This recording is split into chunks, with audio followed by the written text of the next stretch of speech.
I'm talking just for fun. I don't like when bitches get surprised at shit. It's like, play stupid games, win stupid prizes. It's like, congratulations, you had a girl saying she loved you, and you didn't get her a Christmas gift. Okay, and you know that she's hot and available, but you seem to have forgotten.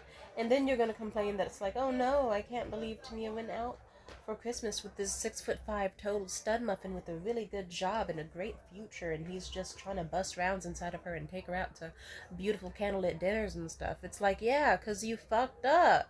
Appreciate what you have while you have it. I'm just saying. Or, I don't know, niggas love doing that shit. I remember with Morgan it happened too.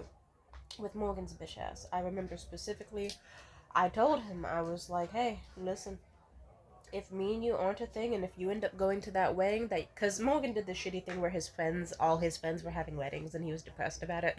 He was like, I don't have a girlfriend, I have no one who loves me and who I love. I was like, you could take me. He was like, haha, no, over and over and over, despite me knowing him for an extremely long time. And I was like, okay, you know what? Hey, how about this? When you go to that wedding, and if you go alone and I'm not there with you, and we still don't have an established thing of like you consistently contacting me in respect, I'm gonna move the fuck on. He didn't believe me. The wedding came. I was like, you know what? Let me give it a tiny bit more grace period. I gave it like a few more weeks. I was like, I'm serious this time, dead serious. He didn't believe me. Guess what? Bada bing, bada boom. I went out on a date with this non binary person named Jeremiah.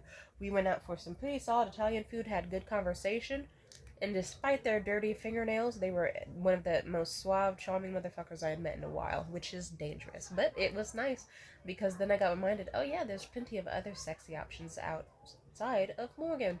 Morgan found out, he pitched a bitch. I said, you knew the sitch. Don't pitch a bitch. Die in a ditch. He was like, wait, wait, wait, wait, wait. And then he started like trying to get his act together a little bit more. I don't like niggas who do that though. It's like, nigga, you should have already been. For example, it's kind of like those people who talk about like the trend where women get into relationships and then they start giving up on their looks and staying in the house all the time with like messy buns and like no makeup, sweatpants all the time, dirty feet, and like. But then the second they get dumped, they go back to being like super skinny in the waist, like push-up bras, sexy, cute outfits, blah blah blah. And then the men or other women are like, "Whoa, why didn't you just stay sexy? You probably would have kept your relationship if you stayed looking good." And that's valid. And that makes total fucking sense. But that's kind of like how it is. Sometimes as a woman, you'll deal with a situation where a man, like, he either gets comfortable or he gets lazy or he just feels like being an asshole. And then he has to get brought to justice. You have to hit him with the sweet chin music like you're fucking Shawn Michaels.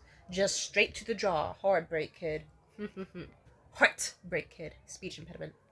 And it's one of those things where like it makes me feel good but also bad. How do I put this? Like it's not good to be so haha fuck these niggas, but they shouldn't make it so goddamn funny. They shouldn't make it so goddamn satisfying because it's their fucking fault. Like my ex Liam has had to learn this lesson multiple fucking times. Like, yeah, nigga, it's like it was months of me being like, hey baby, can you try to brush your teeth like if not every day then like every other day, because your teeth are like getting like dandelion crayon yellow and I can't kiss you anymore the way I used to because it's not good. Also, like all we do is hang out at your place and I watched you play video games and you stay asleep until like 4 p.m. and it's not really doing it for me. Can you like try to get up before it's like nighttime so we can go on a date? He'd be like, yeah, sure, baby, and then he wouldn't. And then he was also getting lazier with his outfits and having weaponized incompetence. And then it's like, okay, you know what? It kind of sucks to date a dude where I show up glam and hot as fuck. And then he shows up with an anime t shirt and a slouch. And oh my god, he was just doing little shit. Like, it could be, he wasn't like the type of man I wanted, or like he kind of like was regressing in his behaviors because he was getting comfortable and it was just getting disrespectful and embarrassing. Like for example, like we would go to a comedy club, I'd be dressed up, he'd be how he was dressed up as, you know, like anime sweatpants, anime shirt. And then the host would come up and he'd be like, hi, table for two. And then the host would be looking at Liam would look at me, I would look at Liam would look at the host would look at me, and then Liam, and then keep looking at Liam would look at me, and then I would just have to be like, yeah, table for two. And then, go ahead, tell him, baby. And then the host was like, okay, where would you like to sit? In any preferred area? Liam looks at me. I said, oh, wherever you want, baby. And the host says, oh, we have seats in the front row, but we also, with a note table, but we also have seats in the back with a table. And I said, oh, whichever you want, baby. Liam looks at the host, stares into space, stares at me with his mouth open, slack jawed, and just kept doing that on loop over and over until I eventually just said, we'll take front row. And then guess what? The second we sit down front row, like the host walks away, Liam sits there for like 5 to 10 seconds, and then he's like, I wanted a table. I said, oh, then you should have fucking talked to him about it. And he kept complaining, and then I said, okay, how about instead of complaining to me, you walk over and talk to the host. Liam stared at the host, who was like fucking 10 feet away, and then he stared at me, and then he was like, nah, I don't think I will. I said, you're a grown man. You're like 24 years old. If you want a different seat, then take a different seat, because I'm not going to sit here and let you complain. And then guess what? We got different seats in the very, very, very far back. And plenty of other shit happened right before our breakup that just was like, wow, he is. Yeah. I remember the final straw actually was around Thanksgiving. Let's just say me and his family did not get along at all. His mother was an alcoholic. His two older brothers were weaponized, incompetent loser fucks who were extremely hostile. His sister was a fucking cunt. His non binary sibling was just boring and not very social. And then there was just some random nigga there who was. Oh, also one of his brothers was a pervert in my direction. Like several times I caught him staring at my legs or tits. He was a fucking weirdo. And simply put, I just made it clear to Liam, like, hi, I would really appreciate you being by my side for Thanksgiving. I don't want to be left alone. I would hate it if you slept in or if I had to be left alone. I remember, and he was like, yeah, sure, okay. But guess what? The night before Thanksgiving, he felt a tingle in his throat. Did he get that handled? No. I remember several times I was suggesting, like, oh, if you're feeling a tingle in your throat, that's a sign you might be getting sick. Like, you gotta take care of it now or else it's going to grow into something. Like, you might want to take some cough drops or some NyQuil or even mix some peroxide with some water and gargle it a bit. That way you can at least try to combat it, because I'd hate for you to be sick tomorrow. He was like, no, I'm good. It's just a little tickle. But then as the night went on and he started sounding more and more and more gravelly and being weirder and weirder, I was like, you're getting sick, baby. You should take something. He was like, I'll be fine. No, no. I don't even like medicine like that. And then, like, the story just continues on. Let's just say he got extremely sick, and then even when he woke up feeling fucking like he wasn't feeling that bad but still noticeably bad, I was like, baby, you should probably take some medicine. You don't look so good, like you're breaking into a sweat and everything. He was like, I'm fine, I don't need medicine's gross. And then he kept going and going and going, and then eventually I just had to kind of like, I'll put it this way, time passed and he kept getting worse, kept getting worse. It was really like that scene from It's Always Sunny in Philadelphia where Dennis goes without alcohol in the bar bathroom and just keeps getting more and more zombified. It was exactly that. And I kept saying, at least take a Dayquil or a NyQuil or anything. But Liam was a piss baby back then. And he especially was just like a man child. So he was like, no, it will taste gross. And I said, it's in pill form. He said, I don't like to swallow pills. And it's just like, you are a grown man. And I remember that I could even do shit like I would pop open the NyQuil and then mix it in with some really sweet juice and add in a shit ton of honey so that it could at least mask the flavor. And Liam would take the smallest little sip of it. Like, no, not even chug it, just the smallest little, pathetically small baby sip after so much effort. And then he'd be like, okay. And he would not drink it. Or even if I made him tea, he would not drink it. And then he just kept getting worse and worse and worse. And guess who spent Thanksgiving with his awful family getting ignored the whole time? And it was very awful because his family are terrible fucking people. It was actually a very sad, and I won't say traumatic, just very awful day. Like, don't get me wrong, I still felt bad that he was sick, but you couldn't feel all that bad because there was also a man who was just choosing to not do anything to get better aside from complain about being sick, but then refuse any sort of medicine, shower, mouth gargle, anything. Like, yeah. And then even at the end of the night, I made it clear. I was like, I don't want to, if I'm sleeping here, I might sleep on the floor, or I don't want to share, like, a bed with you. I want to make, like, if you, and he was like, you can sleep in the same bed with me. I said, okay, as long as you have, like, separate pillows and separate blankets. He said he would. Guess what? He did not. And that led to a whole new can of worms. And I remember the next morning, I kind of just, like, woke up in bed, just kind of like, oh, okay, he has me sleeping with his sick blanket touching me, knowing damn well I wanted him to not touch me. And I'm out here like using the far at this end of the pillow that he was also getting sick on because he couldn't be just. Mm. And I remember just waking up that morning being like, I need to break up with this guy soon. I think it took like another month, or I think it took like another week or so, but then I did break up with him. I was just done.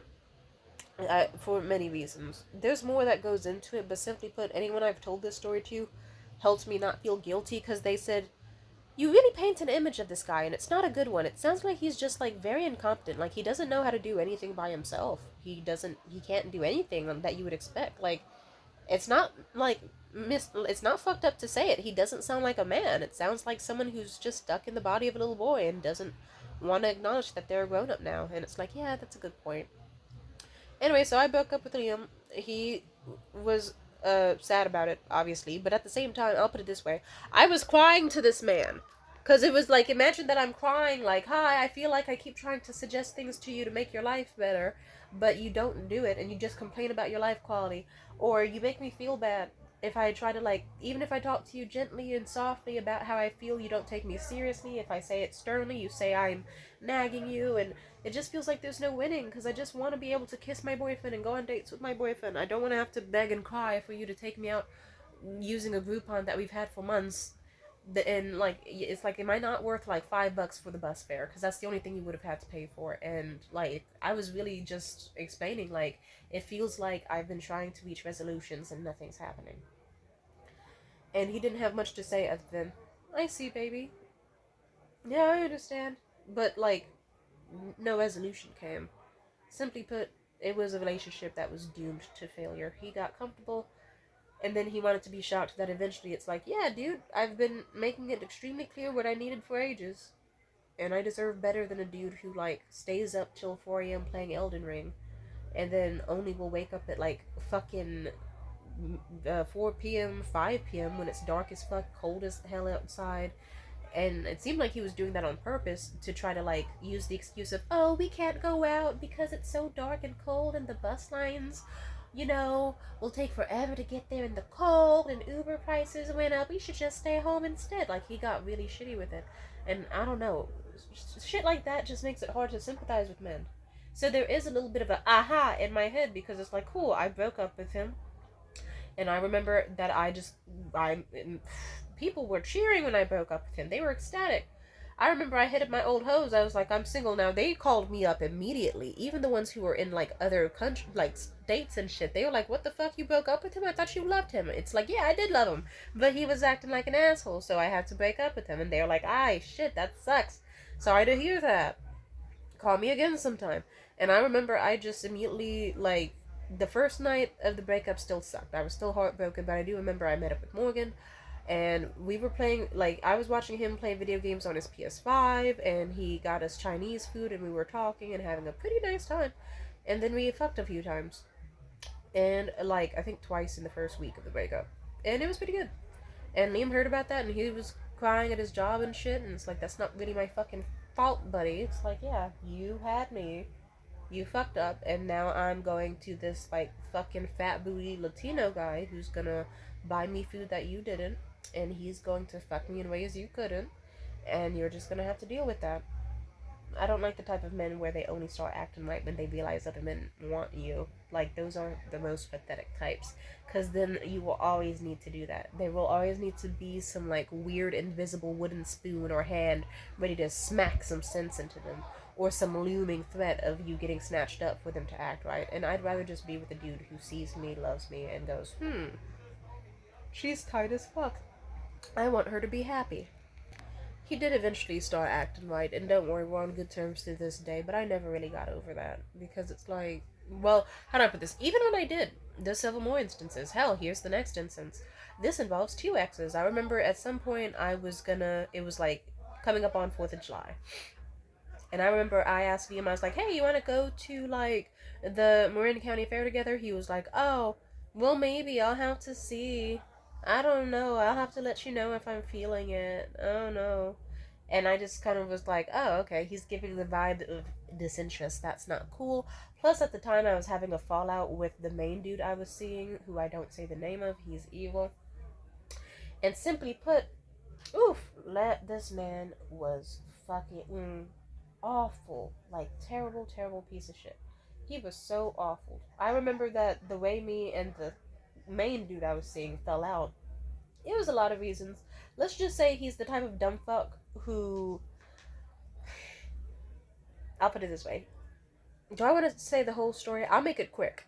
I was struggling with being severely underpaid at my job. My job was straight up not paying me. And all I did was ask the guy at the time to be a body double, aka like since I have very intense attention span issues, I was like, "Can you just sit with me as I go through the files on my computer trying to find all the pay stubs and stuff to like do the math on how much I'm owed?"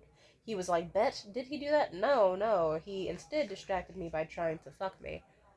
Uh, More to the story, let's just say we got into a fight over it because, he had the nerve to also be like, "Oh, sorry I didn't help you out with your files tonight, but don't worry, I'll get you some lunch and a coffee on the way to work." And then he drops me off at my job. And mind you, it's like a 2-minute walk to a spot that sells coffee and like sandwich stuff. And I was like, "Did you still want to get me that coffee?" He was like, no, not this time. So I had to like go home. So I had to go directly to my shift, hungry as fuck, no caffeine in me, and no caffeine or anything in the fridge, and I just had to be through the world's longest, most awful shift.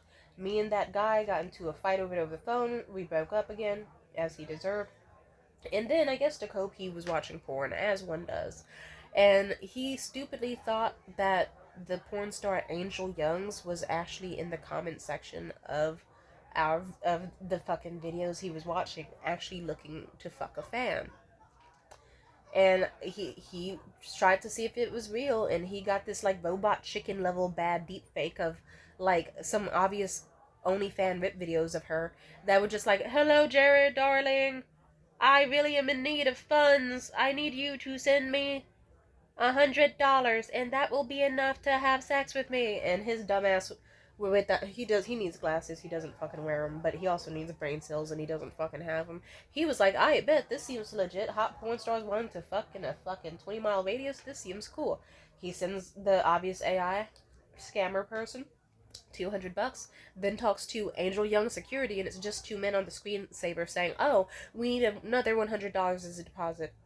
Actually, another 100 also for another security deposit. Also this for a background check deposit." And then basically, let's just say he spent like 3,000 fucking dollars and never even got the chance to meet Angel Youngs. Why? Because it wasn't fucking Angel Youngs. It was just two scammers, you fucking idiot.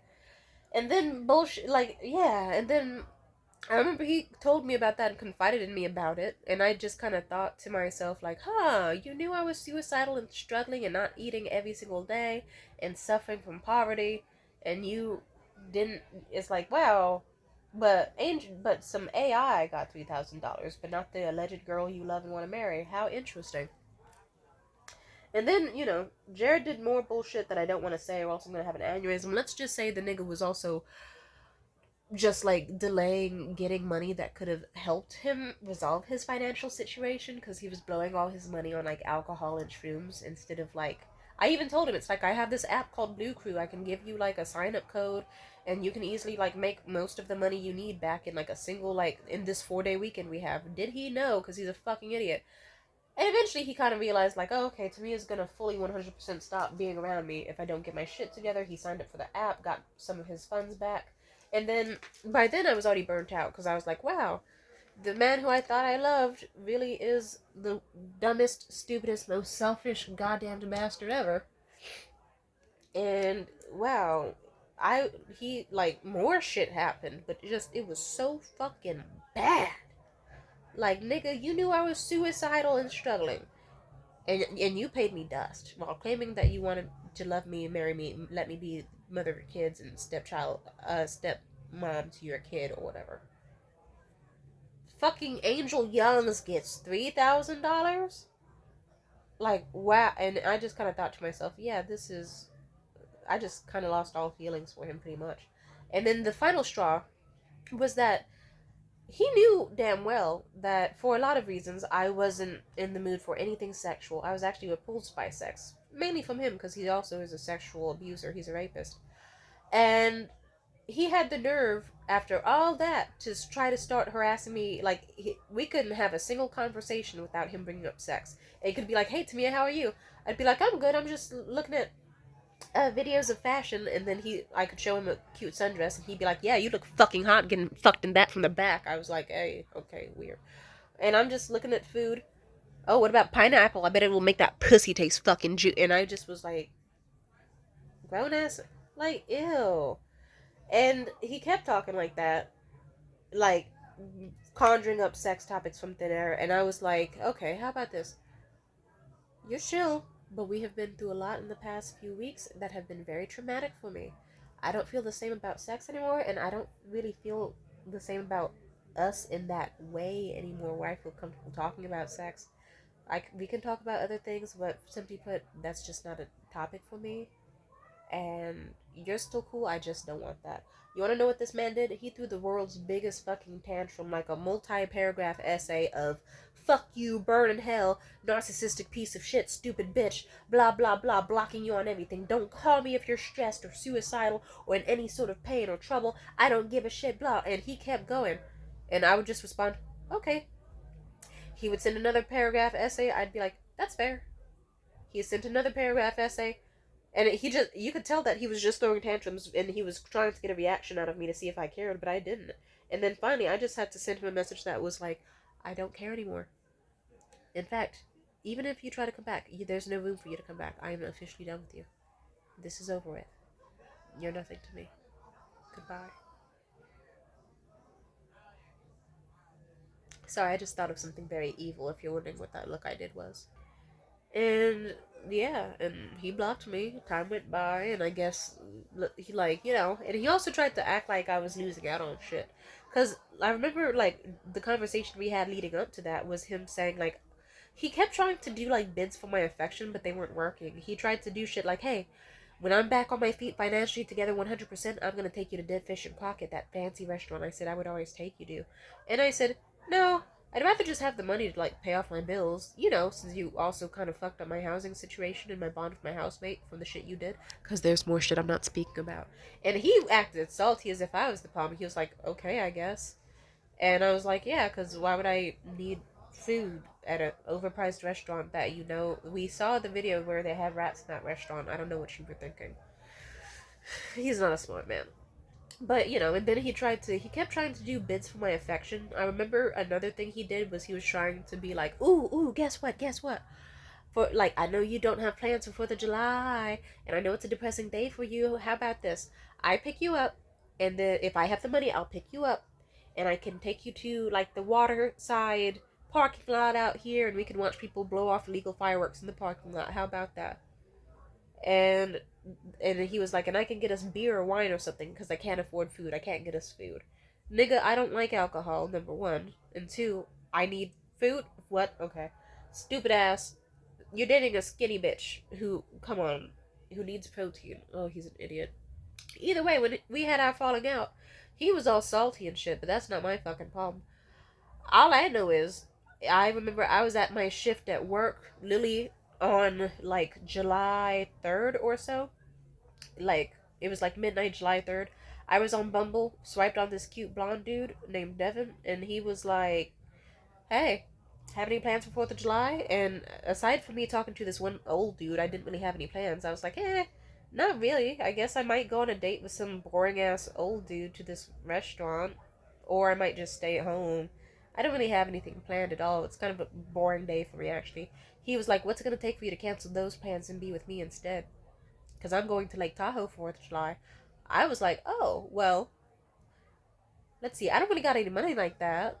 And on top of that, I probably need to see your like ID and stuff to do a background check on you. He was like, done and done. He sent me a photo of his passport and everything, his full name, all his information, his phone number, and he was like, all done. Like, also, I'm a software engineer, so go ahead and cancel those plans for that dude because I'll pay for anything while we are out and about. And he sure as fuck did. And guess what? My stupid ass, ugly ass whore of an ex, Jared, I remember he was mad as fuck because he opened up his messages and unblocked me on Instagram on some, hey, got all my money back, hope you're doing well, and I didn't respond.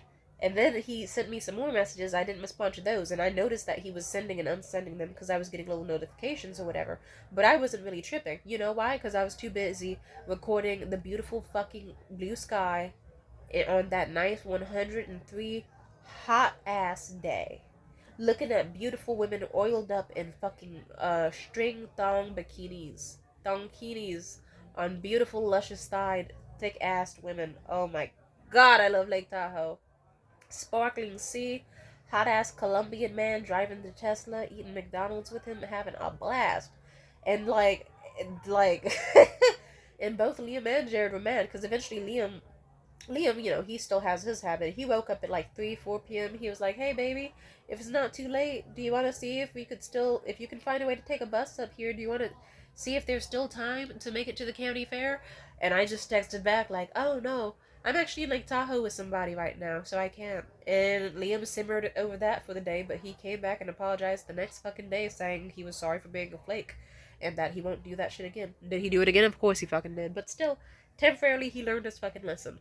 Jared, on the other hand, with his stupid ass curse his name, he was just watching my story from his main account and his other private account, just stalking, repeatedly looking over and over and over, blocking, unblocking, sending messages, unsending them, and I was getting notifications, but I wasn't giving that much of a shit, because I was just like, wow, life, life really dealt out this good blessing to me hella fast, because I could have beat Jared's ass, I could have smashed out that nigga's face, and the fucking windows of his apartment, I could have been evil, but I decided to leave him alone and be peaceful instead and not get myself arrested. And the universe was like, "Bet, baby girl, be happy."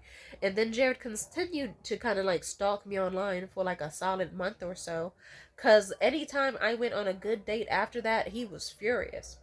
Lake Tahoe date, he was mad as fuck.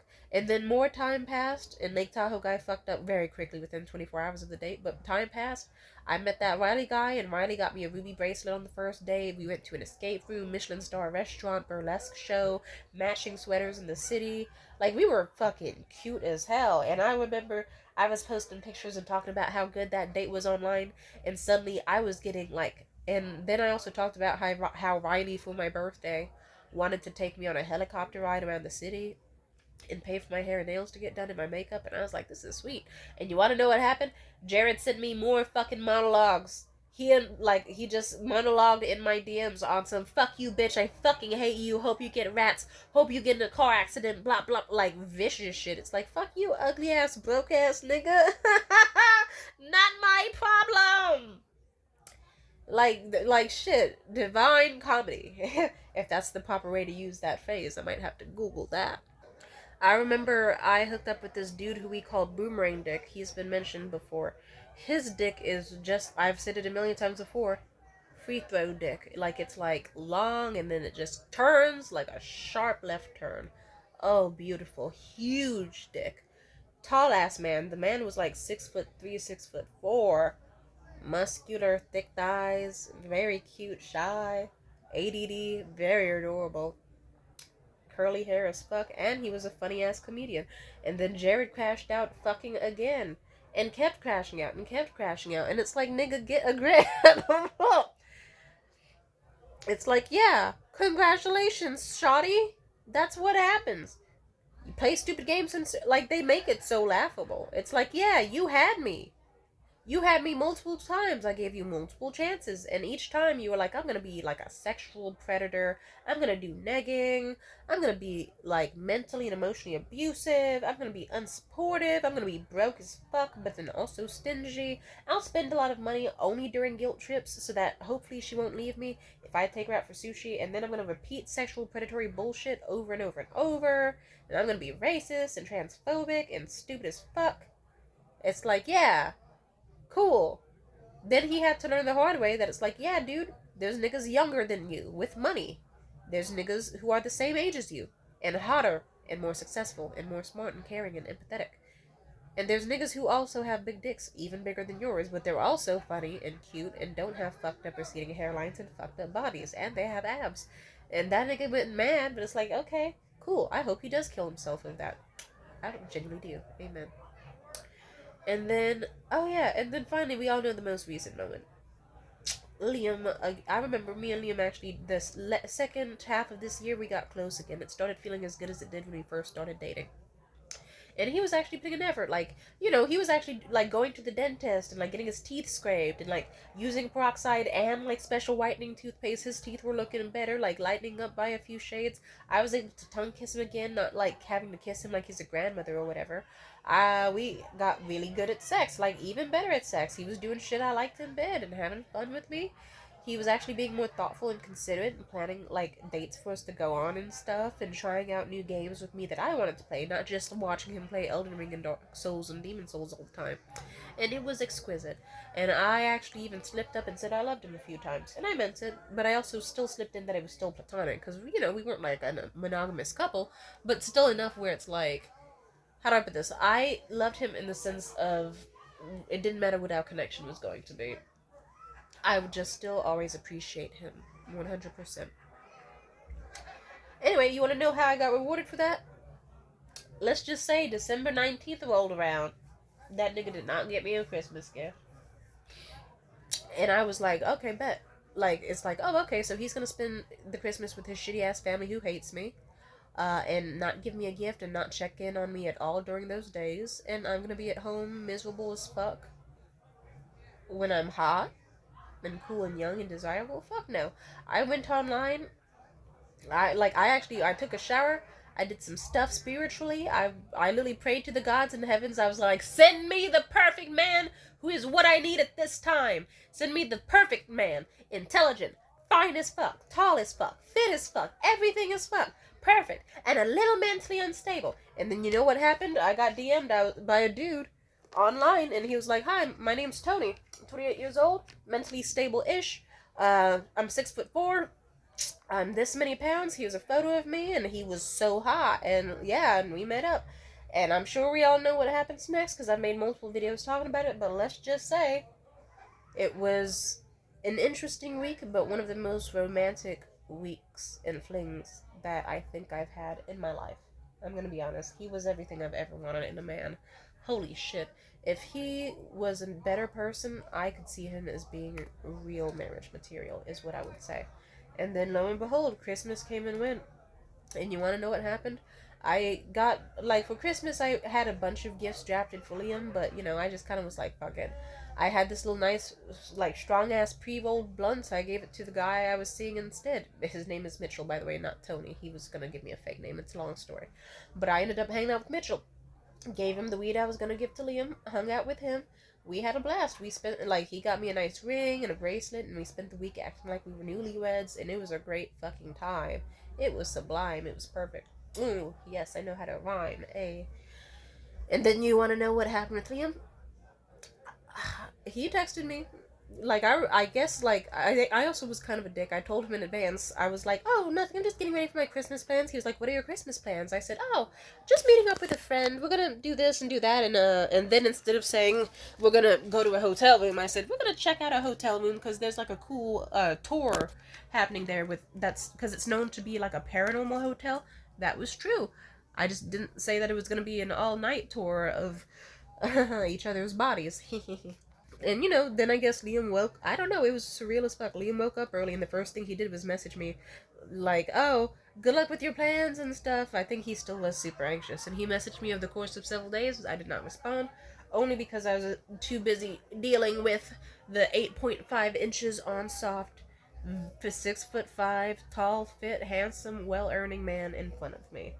Oh, he was perfect. Or almost perfect. The closest thing you could get to what I want in a man, I will say. I got photos of him pulled up on my laptop right now, and I cannot keep looking at that because it's unhealthy. But I will say that. And then, yeah, Liam spent time with his family. They didn't get him shit, just like they didn't get him shit for the past, 2-3 years. It was like, alright, if you say so. And his family also was suffering too that season, which also made me happy. And it shouldn't make me happy, but just they have a long history of being cunts, so it does kind of make me happy that it's like, okay, cool. Y'all bitches are broke. You can't afford Christmas gifts. All you have to do is just hang out with each other playing fucking Xbox games and jibber jabbing. But, still a nice enough time, so good for them. Me, I had the time of my goddamn life. And I was exquisite and happy, and nowhere else I wanted to be but with the person I was with.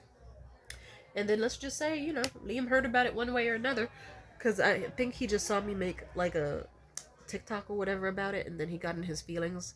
But, hey, he sure as hell locked in, because eventually time passed. He was like, hey, baby, you want to hang out again and go on a date? Also, I saw those rings you wanted. Did you still want them? And he got me two really pretty rings that are absolutely gorgeous, that actually are better than the ones Mitchell gave me.